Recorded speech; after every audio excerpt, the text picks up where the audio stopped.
to a bonus edition of the No Dunks podcast on the Athletic Network. It's trade deadline day. Boys are just sitting around the factory waiting for the trades to happen. Had some blockbusters already. Obviously, Kevin Durant to the Suns. Had some minor deals like Josh Hart to the Knicks. Jakob Poeltl back to the Raptors. We had that 3-team deal last night.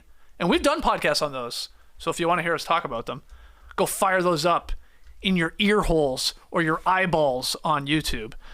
But while we wait, I thought it would be fun to rank some of the best NBA trade deadline deals of all time. That'd be fun, wouldn't it? So deals at the deadline, the biggest of them all. Yeah, I got a few rules in place to make my top 5 that I'll get to in a second. But have some fun in the stream team right now.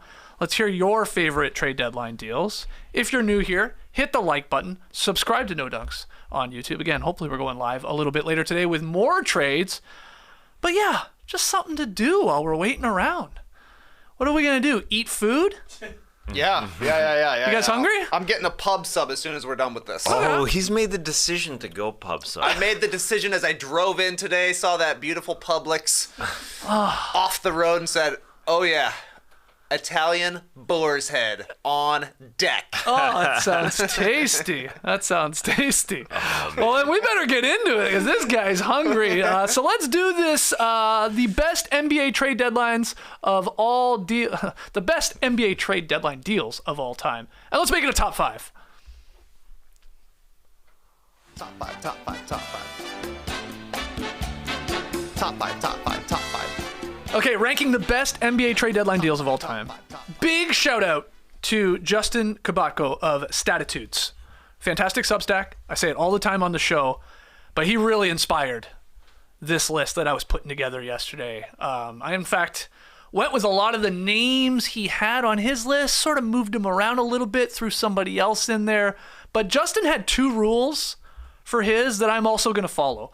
The player had to have an impact in the season the deal was made. I love it. Okay? So, like, trades for future draft picks who turned out to be stars, they don't count. Okay? The other rule, the team's postseason success matters quite a bit. So that eliminates, like, someone like Ray Allen, right? Big deadline deal to the 0-2, 0-3 Sonics, but they didn't make the playoffs. And then even the Carmelo Anthony trade, big deadline deal, they got swept in the first round. So that part matters. It's like you acquired this guy to help your team go far in the playoffs, if not win a championship. You threw me off there with the Ray Allen at first. I thought, oh, he was traded in the offseason to the Boston Celtics. He was. Mm-hmm. But we're talking the Gary Payton, Ray Allen. Yeah, because I'm seeing here in the stream team, well, the Claw, no doubt, according to Osh Lyrics, off-season deal. Yeah, man, that's off-season. Deadline. So they had to have a postseason impact. That postseason, that very postseason. That was a part of it. It was a big part of it. Yeah. Because that, to me, makes the trade deadline deal of it all. So, let's get into it. Number 5. It's not Kawhi to the Raptors. It's Marc Gasol to the Toronto Raptors. Wow. I'm going to give you the trades because it's a fun, hey, what about this guy? Mm-hmm. February 7th, 2019. So, basically 4 years until the day. Traded to the Raptors from the Grizzlies for CJ Miles, Jonas Valanciunas, DeLon Wright, and a 24 second-round draft pick.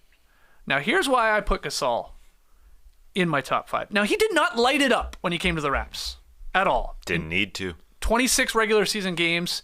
He averaged 9 points per game, 6.5 boards, 4 assists. But he added something to the Raptors that JV didn't quite have in his arsenal yet, and that was a 3-point shot. In 24 playoff games, Marc Gasol hit 34 3-pointers on 38% shooting. Not bad. That's very, very good. Obviously, you paired that with his great interior defense, and he could move the ball as a bit of a playmaking big. And he was just instrumental in the Raptors slowing Joel Embiid in that series where they just squeaked by thanks to Kawhi's bounce. And then moving forward. So I'm going Marc Gasol as a very, very important piece to the Raptors winning the 2019 title. Kawhi's the real reason, yes. But I wonder if they get it done in the end if Gasol isn't there to really match up well against Embiid and just hitting those threes as a stretch big there throughout the playoffs. They needed him, and they needed him as an outlet at the elbow to make passes, not just stand out at the three-point line. But, yeah, when he was called upon, he hit them. I do always forget that he hit 34 threes in that playoff run, that it was that many, because he was sharing the center duties with Serge Ibaka. But he was the starting center. Not only an outlet valve at the elbow, which wasn't Jonas's thing, but standing out at the three-point line, just being the gravity. So it's not just the shots that went in. It's just being a little pulling the defense out to Marc Gasol, which helped Kawhi in the mid-range, helped Kyle in the mid-range, helped Pascal in the mid-range. I'm glad we didn't top us dance around this one. Sorry. And we went directly to Marc Gasol because, he won a ship. I think you can say they wouldn't have won it without him. Yeah. And the attitude and the veteranship. And we got an iconic moment where he chugs a bottle of wine on the on the Raptors bus in the parade. So that was great. Okay, number 4 on the list for big deadline moves. Another big guy, Dikembe Mutombo, 2000-2001 to the 76ers. All right, February 22nd, 01, he is traded by the Hawks with a guy named Rasheed McLeod. Who? I really don't remember that guy. Former Dookie. To the 76ers for Tony Kukoc, Nazir Muhammad, Theo Ratliff, and Pepe Sanchez. Those are some guys. Those are some guys right there. God, those are some early 2000 guys right there. But yeah, at the time of the deal, the Sixers they were awesome. Before Mutombo came, the Sixers were awesome. They were 41-14 in the East. But they add Mutombo to this roster, and he played well in the playoffs. He averaged 14-14 with 3 blocks per game as the Sixers advanced past 2 very tough 7-game series with the Raptors and the Bucks. And then he was awesome in Game 1, or the team was, I should say, the Sixers, in the finals against the Lakers. They win it. We get the infamous AI stepping over Lou, but they lose the next 4. But not really because of Dikembe Mutombo. Like, he was really brought in to, obviously get them to the finals and, hey, we're probably going to be playing Shaq. 100%. So, please, let's get some help there and maybe somebody can slow him. Mutombo, 17-12, shooting 60% from the field in 5 games of the NBA Finals. Problem was, Shaq averaged 33-16 with 5 assists. He tried. One of the greatest defensive bigs in the NBA history, and Shaq in his prime, a little too much for anybody. But big part of getting them there. The Sixers making this move. Big part of getting him there, and I was thinking maybe Dikembe was a huge part of the Sixers pulling off that Game 1 upset, and then I look and see that Shaq had 44-20 that game, but he might have had 60-30 if not for Dikembe Mutombo. It's also strange because, Mutombo played for quite a few teams in his NBA career, but I think going to the finals, being on a team with Iverson, Sixers are one of the first teams I think of for Dikembe. It's like them, the Rockets, the Nuggets, and the Hawks. They're all tied. They're on the Mount Rushmore of Mount Mutombo. This is high on the list for me as well. Yep. They totally acquired him to deal with Shaq. Nobody could deal with him. No. Similarly to Marc Gasol. Yep. Got him for Joel Embiid. A lot of it, and going back to those numbers, I'm just gonna mention Marc Gasol in each of these top 5. Joel Embiid in that second round was 17-8, 17.6 and 8.7 points against the Raps in that series. Big factor was dealing with Marc Gasol. He had bum troubles too, didn't he? Is that the one when Embiid had bum troubles? Yes, I remember because I had it the same day. The solitis he had. He was afraid. You had it the same day. Oh, yeah, I did. I had to play through some what? Uncomfortable stuff on the starters that day. Oh, wow. The same day Embiid was having tummy troubles. Moly. Me too. All right. I needed a trade. Okay, we got Marc Gasol. We got Dikembe Mutombo on this list. I didn't know that. Also included in the best NBA trade deadline deals, Clyde Drexler. 94-95 Rockets. That's a good one. February 14th, Valentine's Day. That's a day for love and a day for getting Drexler on your team. He was traded by the Blazers with Tracy Murray to the Rockets for Otis Thorpe. We all win. Marcello Nicola and a 1995 first-round draft pick. So Drexler going to the Rockets. Played quite well for them. He averaged 21, 7, and 4, shooting percentages of 51, 36, and 81. But actually, when they added him at the end of the regular season, like the home stretch, they didn't play that great. They went 17-18 down the stretch and entered the playoffs as the 6th seed in the West. But never underestimate the heart of a champion, baby. And in the West playoffs, the Rockets won a close first-round matchup with the Jazz. Then they came back from a 3-1 deficit in the conference semifinals to beat the Suns in 7. And then they won a tough conference finals over the top-seeded Spurs. That took 6. And then the finals, it was a little easier.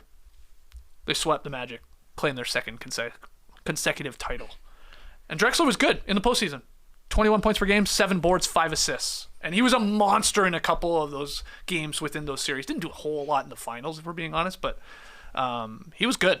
So Drexler, making the list. It's definitely got to be on the list. A Hall of Famer getting the only ring of their career and, kind of changing the season for the Rockets. Like you're saying, it wasn't necessarily a Clyde Drexler shows up and suddenly we're the best team in the league, but it gave them a jolt and it gave them some perimeter punch when they needed it going into the finals. And he put up, again, some monster lines throughout the postseason. He put up a 41-9-6 in a must-win Game 4 versus the Jazz in that first round when they came back. He followed that up with a 31-10 in the do-or-die Game 5 versus the Jazz. So we could be saying like they don't even make it out of the first round without Drexler, those 2 monster games, scoring 72 over those. And he did post, he had one really, really good game in the finals, Game 3, which was a big game because that basically wrapped up the finals. He went for 25, 13, and 7 in that 3-point victory over the Magic. So, yeah, Drexler. It's clear they needed a change from the Vernon Maxwell run the previous season. It's hard to win a title. They were able to do it with Vernon Maxwell not shooting all that well because Akeem was on fire that first time, but Drexler came in and stabilized it. Clearly, their second best player, and they were able to do it in a mid-season trade. This could be number 1, but there are better ones. There are better ones, according to me. Okay. Number 2 on the list, Pau Gasol to the 2007-2008 Lakers. I agree. This is better. Okay. February 1st, 08. He is traded by the Grizzlies with a 2010 second-round draft pick to the Lakers for Kwame Brown, Javaris Crittenton. I've never been able to say that guy's name. Thank God he got out of the league. Marc Gasol, his brother, Aaron McKee, and 2 first-round draft picks. Gasol for Gasol. And he was awesome. He was awesome. With LA, he averaged 19 points, 8 boards, 3.5 assists, shot 60% basically from the field. They went 22-5 when they added Gasol. And so they entered the postseason as the top seed in the Western Conference. He continued to ball out there. Pretty similar number, 17-9-4. And the Lakers fell just short of the championship year in his first year there. They fall to the Celtics in 6 games.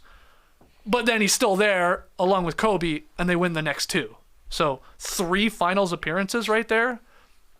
Hell of a move. How's this not number 1? Because I'm a big Rasheed Wallace fan. Yeah, this should be number 1. Yeah. I do believe. It also saved the relationship between the Lakers and Kobe Yeah, Bryant. good point. He was ready to leave until they brought in Pau Gasol. Went to 3 straight finals, but they didn't win it the year of the trade. So I assume that's why it comes in number 2. Yeah, sure. But this should be number 1. Yeah, and he was awesome. He made 3 of his 4 All-NBA teams in the purple and gold. Pau Gasol did. He was just a stabilizer. Yeah. In the finals. He was the guy that they could rely on. A clear number 2, but also sort of a number 1 at times in that series. Mm-hmm. And he looked like a llama with his flowing locks. It's right there in the thumbnail. Tell me that man doesn't look like a llama when he had all that hair. Number 1, though, it is Rasheed Wallace, 03-04 Pistons. Now, this one's fun because Wallace was traded twice within a 10-day span around the deadline. February 9th, 04, he's traded by the Blazers with Wesley Person to the Hawks for Sharif Abdur-Rahim, Dan Dickau, and Theo Ratliff making another appearance in this list. He played in just 1 game for Atlanta. If you have that jersey, shout out to you. February 19th, 2004, as part of a 3-team trade, Rasheed Wallace is traded by the Hawks to the Pistons. The Celtics trade Chris Mills to the Hawks and Mike James to the Pistons. And the Pistons trade Rabracha. Zeljko Rabracha? Yep. Bob Sura and a 2004 first-round draft pick to the Hawks. And Chucky Atkins, Lindsey Hunter, and a 2004 first-round draft pick to Boston. So there was a lot of moving parts in this 3-team deal. But Rasheed Wallace goes to Detroit. They were really solid before he showed up. They were 34-22. But then they caught fire, TK. They won 20 of their final 26 games. He was a big part of it, Rasheed was. He averaged 14-7, and the defense. Like, keep in mind, when I say 14-7 on the Detroit Pistons back in the heyday of the Pistons, that's like a lot. 14 points for one guy is like 24 in today's game because there was not a lot of points being scored because of the defense and the way it was played.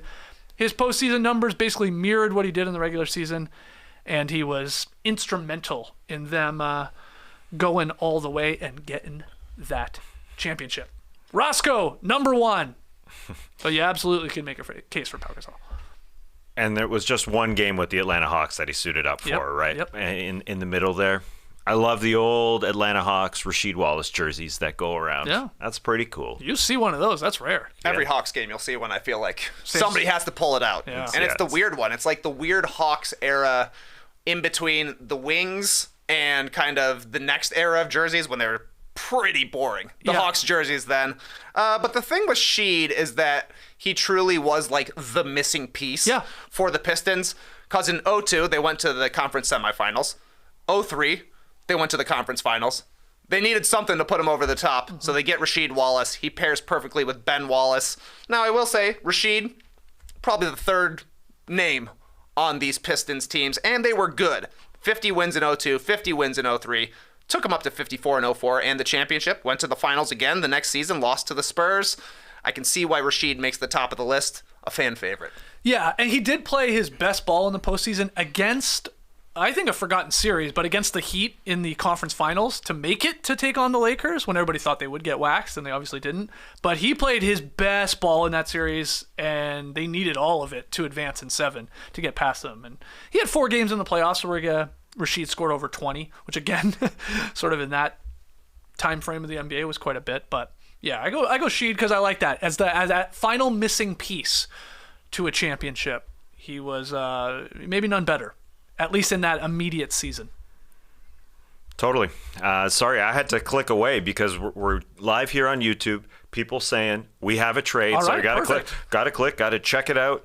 And you're talking about missing piece. The Celtics adding a tiny piece to the bench, just a little one. They didn't want to overpay for Jakob Poeltl, as we talked about.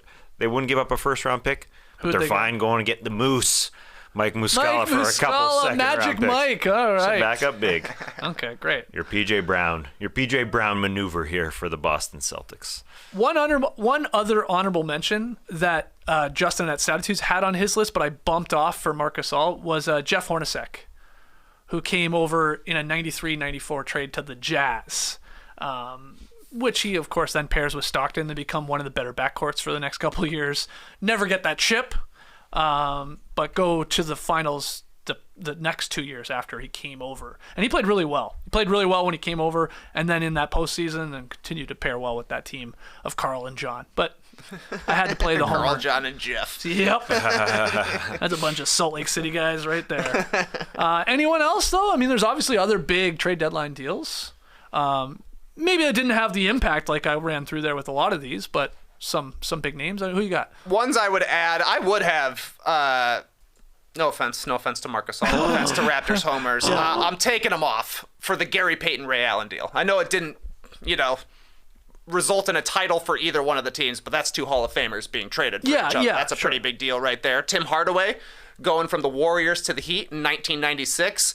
They also didn't make it to the finals, but it's a good one. They went to the conference finals, I believe, in the 97 season. They improved, and he started making all NBA teams, finishing top 5 MVP voting there with Alonzo Mourning. I also think Monte Ellis to the Bucks for Andrew Bogut in 2012. Huge trade.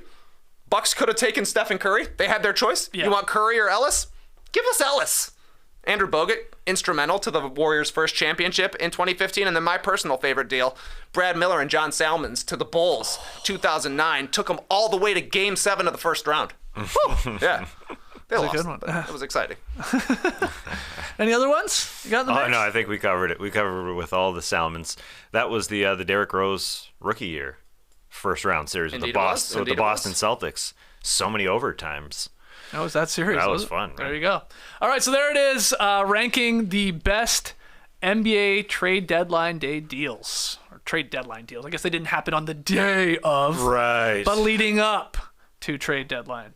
Let's call it there, though, because we got to talk about Mike Muscala. It's happening. Going to the Celtics. Can't wait to see what second-round pick is going back. And a Justin Jackson, don't forget. Oh, man. You remember Justin Jackson? Oh, yeah. Good name. 2 second-round picks to OKC. Wow. Yeah. We've covered it. You ain't getting an entire emergency podcast Definitely about Mike not. Muscala. I gotta go get a pub sub. Oh, this guy's starving. Yeah, I don't think Mike Muscala is ever gonna make the list for top 5 trade deadline day deals. No, I don't think so. We'll find out if Kevin Durant does. If Kyrie Irving does. Yes. If, heck, maybe an OG. If that were to happen. Sure. Heck, maybe a Conley. You can see a Kevin. Heck, maybe a D'Angelo Russell. You can see a Kevin Durant trade being like a Pau Gasol trade. Maybe you don't win it the first year. Maybe we win it the next year. Possible. Yeah. I think the difference is that Kevin Durant comes in, he's the best player on his team. Yeah. Powell's awesome number 2, but a number 2. Well, we'll just say right now, if Kevin Durant leads the Suns to the NBA championship, they're first in their franchise right here this season, we'll bump them to number 1. Yeah, that's good. That's She, good. Pow, everybody else will move down a slot or 2. All right, let's hear from you guys. Who'd we miss? Let us know in the comments. Hit the like button. Subscribe to No Dunks on YouTube so you know when we're going live, because hopefully we're back in a little bit with some bigger trades than the Moose to the Celtics. Till then, Clipper Bros. You heard it here first. Have a great time. Turn up. Love you guys. Awesome. Thanks for joining us. And remember, Justin Jackson is an NBA champion. Forget about that.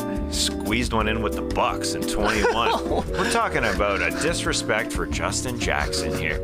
Emergency pod coming up. That's like Jeremy Lin winning the title with the Raps. It's a good one.